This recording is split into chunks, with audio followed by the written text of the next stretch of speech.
నమస్కారం అండి. ఇవాళ వర్క్ సెంటెన్సెస్ గురించి మాట్లాడుకుందాం. చాలా ఈజీ. మీరు ఈజీగా వాటిని అర్థం చేసుకోగలుగుతారు. ప్లస్ మాట్లాడగలుగుతారు, రాయగలుగుతారు. ఇది మిగతా 2 క్లాసుల కన్నా చాలా చాలా ఈజీగా ఉండబోతుంది. చాలా ఈజీ క్లాస్ ఇది. చాలా ఇంపార్టెంట్ క్లాస్. ఇప్పటి వరకు మనం స్టేటస్ సెంటెన్సెస్ గురించి మాట్లాడుకున్నాం. ఇంకా వర్క్ సెంటెన్సెస్ని చూద్దాం. ఏ వాక్య నిర్మాణానికైనా చేసే ముందు అది స్టేటస్ సెంటెన్స్కి చెందిందా లేకపోతే వర్క్ సెంటెన్స్కి చెందిందా అని చూడాలి. ఒకవేళ స్టేటస్ సెంటెన్స్కి చెందింది అనిపిస్తే పైన చెప్పిన బీ ఫార్మ్స్ మీద హెల్పింగ్ వర్బ్స్ని వాడాలి. ఎంత ఈజీగా ఉంది ఈ సెంటెన్స్.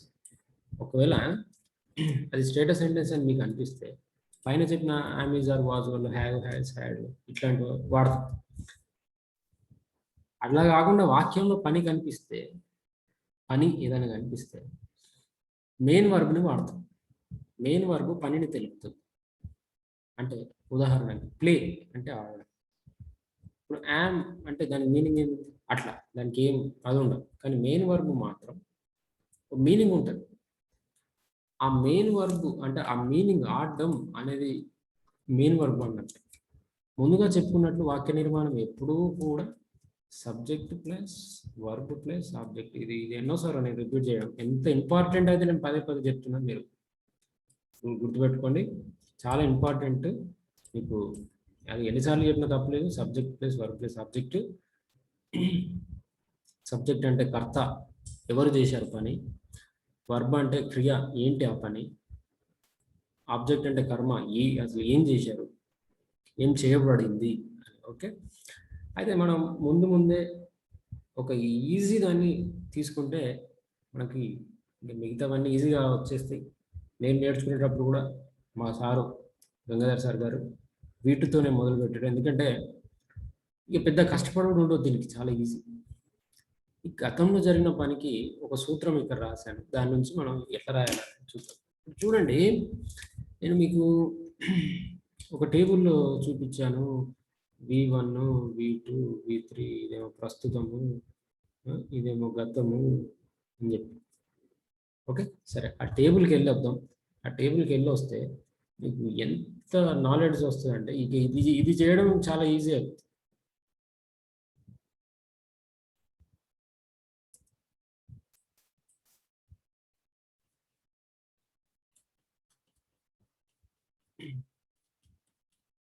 ఇది ఆ టేబుల్, ఇది ఆ table. V1, V2, V3. Come అంటే వచ్చుట, కేమ్ అంటే వచ్చాను, గో అంటే వెళ్ళుట, వెంట అంటే వెళ్ళాను, టేక్ అంటే తీసుకుంటా, టుక్ అంటే తీసుకున్నాను. అంటే V2 అన్ని ఎట్లున్నాయి? గతం. వచ్చాను, వెళ్ళను, తీసుకున్నాను, ఇచ్చాను, కొనాను, చూశాను, ఆడను, రాశాను, అట్లా అన్ని V2 ఉన్నాయి. V2 ఉన్నాయని గతంలో జరిగినట్టు చూపించబడింది. సో ఇక్కడ మనం కూడా ఏం చేస్తున్నాం అంటే ఏదైతే పని అయిపోయిందో ఆ పనినే రాస్తున్నాం. మనం ఎంత ఈజీగా రాస్తామో చూడండి. ఇంత ఈజీ నా ఇంగ్లీష్ అని మీరు అనుకుంటారు. నేను నిన్న గుడికి వెళ్ళాను. ఈ వాక్యం గతాన్ని సూచిస్తుంది. నేను నిన్న గుడికి వెళ్ళాను. ఓకే, నేను నిన్న గుడికి వెళ్ళాను. ఈ వాక్యం గతాన్ని సూచిస్తుంది కదా. ఈ వాక్యంలో మెయిన్ వర్బ్ అనేది ఏంటిది? అసలు ఏంటి పని? ఏంటి? వెళ్ళడం. మెయిన్ వర్బ్ V2 ఏంటిది? ఉంటుంది కదా ఏదో ఒకటి. అది ఏంటిది? అసలు V1 ఏంటిది అనేది మనం గమనించాలి. సరే, గతంలో జరిగిన పనికి వాక్య నిర్మాణం సబ్జెక్ట్ ప్లస్ వర్బ్ ప్లస్ ఆబ్జెక్ట్గా ఉంటుంది. వర్బ్ V2లో ఉంటుంది. గతం కాబట్టి V2లో ఉంటుంది. అసలు ఎక్కడైనా కన్ఫ్యూజన్స్ ఉన్నాయా మీకు? సబ్జెక్ట్ అంటే ఎవరు చేశారు, వర్బ్ అంటే పని, ఏంటి ఆ పని, ఆబ్జెక్ట్ అంటే అంటే వీళ్ళు ఏది చేయబడిందని ఆబ్జెక్ట్ అంటారు అన్నట్టు. ఇక్కడ సబ్జెక్ట్ కర్త అనగా పని చేసిన వారు. ఎవరు చేశారు? నేను. ఏం చేశాను? వెళ్ళడం, క్రియ. ఎక్కడికి? కర్మ, గుడికి. ఆబ్జెక్ట్ అంటే కర్మ, ఎక్కడికి? గుడికి. సో మొత్తంగా వాక్యం ఏమవుతుందంటే subject plus V2 plus verb. నేను రాసి చూపిస్తాను. సబ్జెక్ట్ నేను, ఐ. వెళ్ళడని గో అంటాము, కానీ వెళ్ళాను కదా, వెంట అంటాం కదా. V2 vent. ఇవి నేర్చుకోవాలని చెప్పే కదా ముందే. I went. టు అంటే కీ. ఎక్కడికి? టెంపుల్. ఎప్పుడు? Yesterday. I went to temple yesterday. ఇదంతా ఎందుకు రాశారు sir? Subject I, V two went, object temple, అంతే. ఇక్కడ వరకు మెయిన్. ఆ తర్వాత ఎస్టర్డే అయినా, డే బిఫోర్ ఎస్టర్డే అయినా, లాస్ట్ వీక్, లాస్ట్ ఇయర్ అనేది ఇక మన ఇష్టం. ఇక్కడ రాసుకుంటాం దాన్ని సందర్భాన్ని బట్టి. I went to the temple yesterday, ఇక్కడ వచ్చింది. I went to the temple yesterday. దా పెట్టలేదు కానీ పెట్టాలి. I went to the temple yesterday. ఎంత ఈజీగా అయిపోయింది. ఇదే వాక్యంని ఇక కొంచెం మీరు జాగ్రత్తగా వినాలి. I did go to temple yesterday అని కూడా అనొచ్చు. ఎందుకంటే ఈ డిడ్ ప్లస్ ఈ V1 గో, రెండు కలిపి V2 అవుతాయి. అవి రెండు కలిపి V2. ఐ డిడ్ గో అని అనొచ్చు, లేకపోతే వెంట అని అనొచ్చు. డిడ్ ప్లస్ గో అన్న వెంటే, డిడ్ ప్లస్ V1 అన్న V2నే.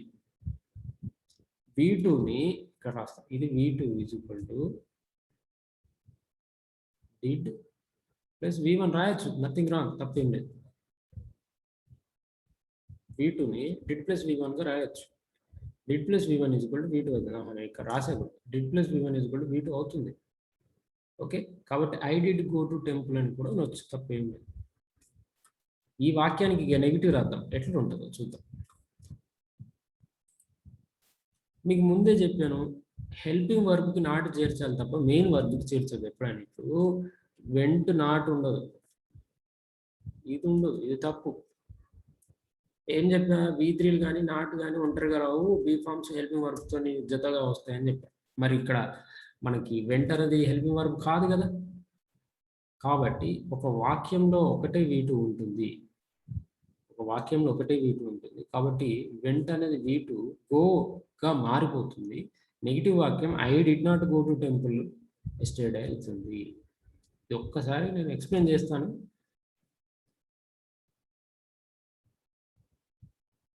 ఐ వెంట్ టు టెంపుల్, దీన్ని ఏం రాయొచ్చు అని చెప్పాను? I did go to temple అని కూడా అనొచ్చు అని చెప్పాను కదా. ఎందుకంటే ఈ did plus V1 is equal to V2 అయిపోతుంది ఆటోమేటిక్గా.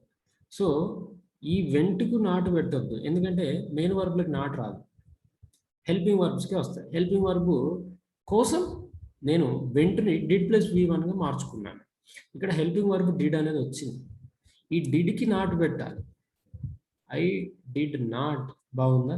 మళ్ళీ ఇక్కడ వెంట్ రాయొద్దు, ఎందుకంటే మరొక రూల్ ఏముందంటే, రెండు రూల్స్ ఇక్కడ నేను చెప్తున్నాను. ఒక రూల్ ఏమో మెయిన్ వర్బ్కి నాటు పెట్టద్దు, అందుకే డిడ్ అని నేను రాసుకున్నాను. ఎందుకంటే వెంట్ అనేది V2 కాబట్టి డిడ్ రాసిన, వెంట్ అనేది V2 కాబట్టి డిడ్ రాసిన. ఇక్కడ గో ఉన్నది, గో అనుకుంటే, ఒకవేళ V1 ఉన్నది అనుకుంటే డూ రాస్తా.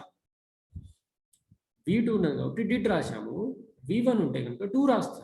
కానీ ఇక్కడ ఉన్నది V2 కాబట్టి డిడ్ రాసాము. ఇందులో ఉన్న V2 ఈ డిడ్ రూపంలోకి వచ్చేసింది కాబట్టి V1 మిగిలిపోతుంది అక్కడ. బాగుందా? వెంటలో ఉన్న V2 డిడ్ రూపంలో బయటకు వచ్చేసింది కాబట్టి V1 మిగిలిపోతుంది, అది డిడ్ ప్లస్ గోగా మారిపోతుంది. ఓకే, సో ఈ డిడ్కి నాటు పెట్టా, మళ్ళీ వెంటు రాయకుండా గో రాస్తా, ఎందుకంటే ఒక సెంటెన్స్లో రెండు వీటులు ఉండవు. కాబట్టి I did not go to temple అయిపోయి ఎంత easy. I did not go to temple వచ్చిందా? I did not go to temple. ఇక నెగిటివ్ అయిపోయింది, ఇంటరాగేటివ్ నెగిటివ్ ఇంటరాగేటివ్ రాయాలి కదా. ఎంత ఈజీగా రాయొచ్చు చూడండి. ఈ సెంటెన్స్కి గుర్తుపెట్టుకోండి, లేదంటే ఈ సెంటెన్స్.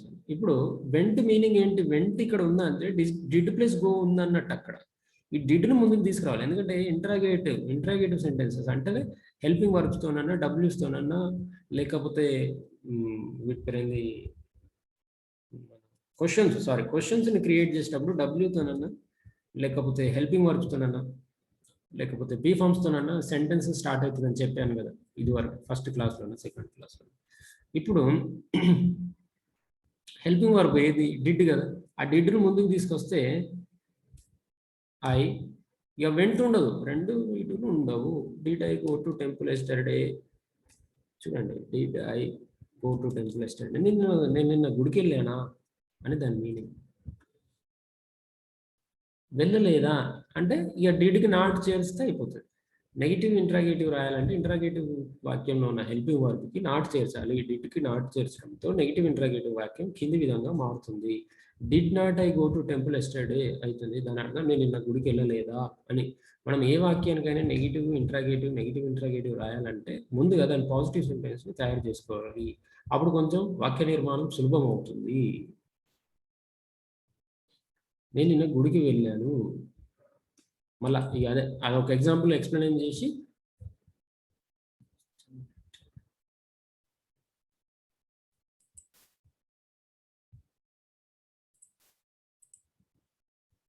అదొక ఎగ్జాంపుల్ అక్కడ ఎక్స్ప్లెయిన్ చేసి ఇక్కడ ఇక అవన్నీ ఎక్స్ప్లెనేషన్ లేకుండా డైరెక్ట్గా రాసుకుంటూ వచ్చాను. నేను నిన్న గుడికి వెళ్ళాను. I went to temple yesterday. Positive.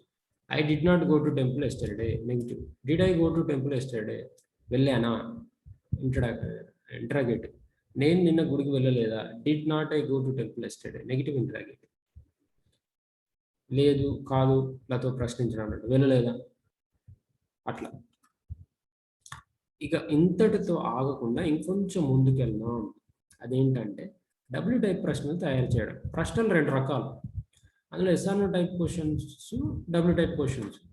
ఇవి ఇంకా ఎస్ఆర్నో టైప్ క్వశ్చన్స్ అంటే ఏంటంటే మీరు అన్నం తిన్నారా అంటే ఎస్ఆర్నో తిన్నాను లేదంటే లేదు. ఎస్ఆర్నో అంటే ఇవి బీ ఫార్మ్స్తో లేదా హెల్పింగ్ వర్బ్స్తో మొదలవుతాయి అన్నట్టు. మీరు ఇది వినే ఉండొచ్చు. ఏంటిది?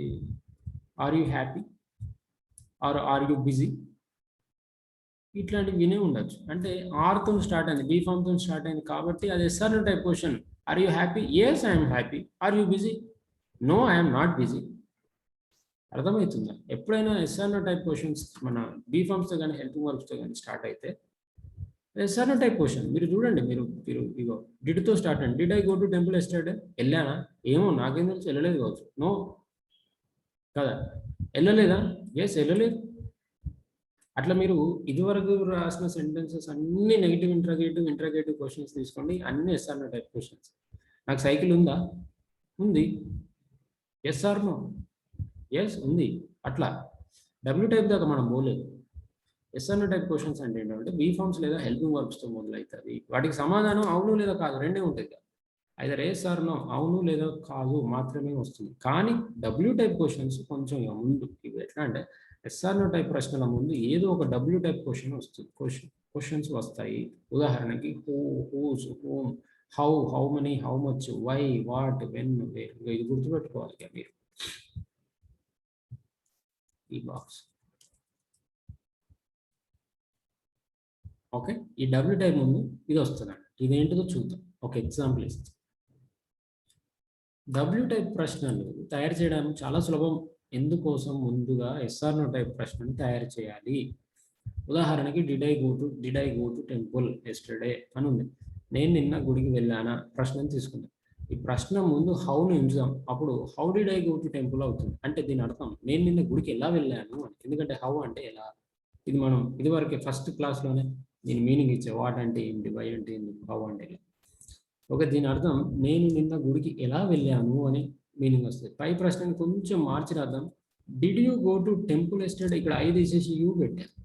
ఎందుకంటే నేను నిన్న గుడికి వెళ్ళానా అని ఎప్పుడు సాధారణంగా మనల్ని మనం అనుకోము, అడుగుకోము. కానీ did you go to temple, నిన్న పండుగ కదా, నిన్న మీరు వెళ్ళారా గుడికి అని అడుగుతాం ఎవరినన్నా. దీని మీనింగ్ ఏంటిది? నిన్న మీరు గుడికి వెళ్ళారా, నిన్న మీరు గుడికి వెళ్ళారా అని.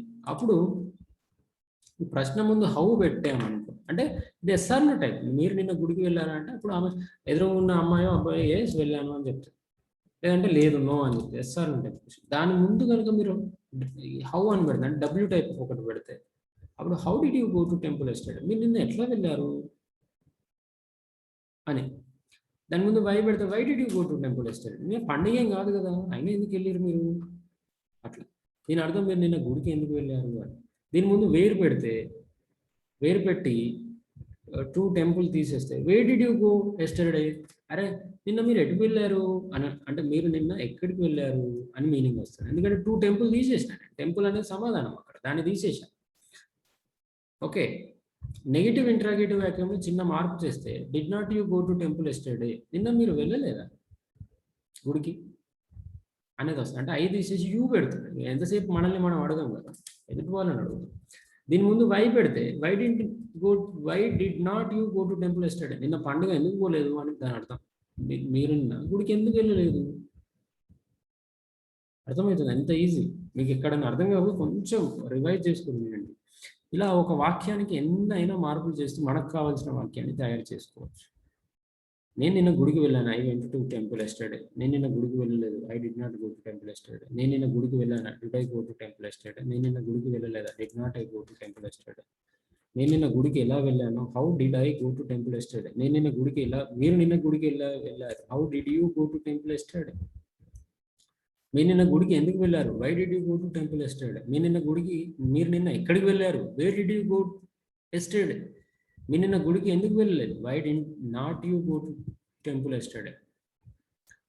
ఇవన్నీ ఏం నుంచి వచ్చినాయి, I went to temple yesterday నుంచి వచ్చినాయి.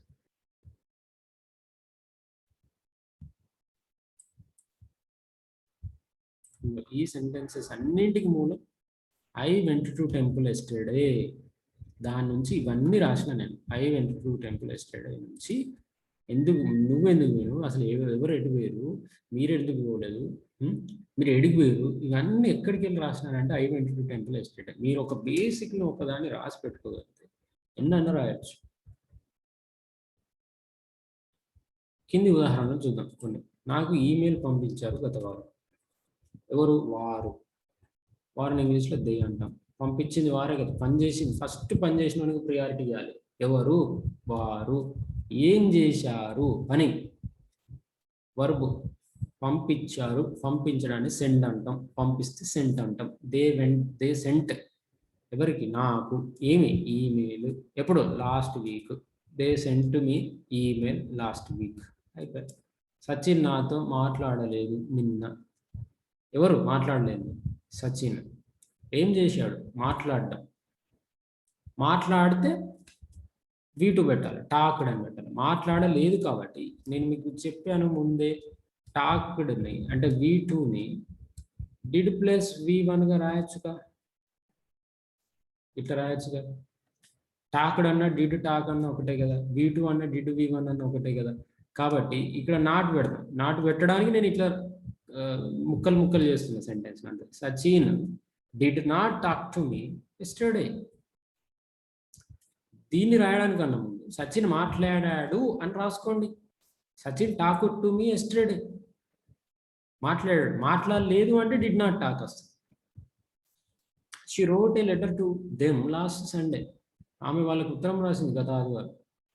Wrote wheat. How did you come here on the day. మొన్న. ఆ రోజు మీరు ఇక్కడికి ఎలా వచ్చారు. ఆ రోజు మీరు ఇక్కడికి వచ్చారు. You came here on the day. You came, అంతకన్నా అవసరం లేదు. You came here on the day. ఈ కేమే did plus come. You did come, you did not come, మీరు రాలేదు. డిడ్ యూ కమ్, మీరు వచ్చారా. డింట్ యూ కమ్, మీరు రాలేదా. ఓకే. డిడ్ యూ కమ్, మీరు వచ్చారా. హౌ డిడ్ యూ కమ్, ఎలా వచ్చారు. అంతే కదా. How did you come. So you came అనేది బేసిక్ సెంటెన్స్. యూ కేమ్ నుంచి యూ డిడ్ నాట్ కమ్ అవుతుంది. యూ కేమ్ని యూ డిడ్ కమ్ అని కూడా రాయొచ్చు. దాన్ని ఇంట్రాగేటివ్లో డిడ్ యూ కమ్ అవుతుంది. దానికి హౌ పెడితే హౌ డిడ్ యూ కమ్ అవుతుంది. ఎట్లా వచ్చారు, ఎలా వచ్చారు. తర్వాత మొన్న పార్కులో నువ్వు నన్ను చూశావా. మొన్న పార్కులో నువ్వు నన్ను చూశావు అని రాసుకోండి first. You saw me in the park. Saw అంటే డిడ్ సి అన్నట్టు కదా, డిడ్ ప్లస్ సి అన్నట్టు. See saw see. You did not see, మీరు నన్ను చూడలేదు. డిడ్ యూ సి, చూశారా. Yes. Did you see me in the park. Did you see me in the park. Day before yesterday, మొన్న నన్ను చూశాను. ఆమె 2009లో 10వ తరగతి పాస్ అయ్యారా. Did she pass her 10th class in 2009. గత జూన్లో ఇంగ్లీష్ కోచింగ్లో చేరాను. ఎవరు, నేను అనేది ఇక్కడ పెట్టలేదు, కానీ చేరాను అంటే ఇక నేను అన్నట్టు. I join in English coaching in last June. వాళ్ళకి నేను ఎందుకు సమాధానం ఇవ్వలేదు, మీరు why didn't you answer them? మీరు సమాధానం ఇచ్చారు అని రాయండి. You answered.